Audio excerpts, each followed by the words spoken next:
Good day. Please introduce yourself. Good day, Madam and Sir. My name is Leia El Padilla, 31 years of age, single mother of 2 kids, the age is 10 and 4 years old. College undergraduate, computer science.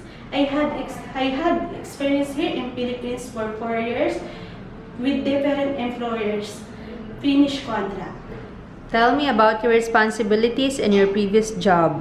My duties and responsibilities is taking care of kids, ironing, washing clothes, gardening, marketing, and all household works. Can you tell us how will you take care of the children, a baby, and an elderly? I will take care of them by cooking food for them, feeding them, and make sure that they are clean and healthy, and I serve my own family. Please tell us some of your skills.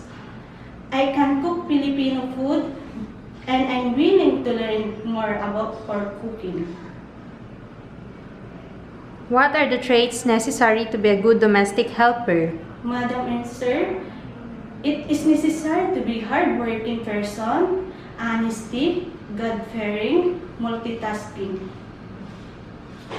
Anything else you want to tell your future employer? Can you tell them now? Madam and Sir, I promise to finish my contract 2 years and I do my duties and responsibilities. Thank you and God bless.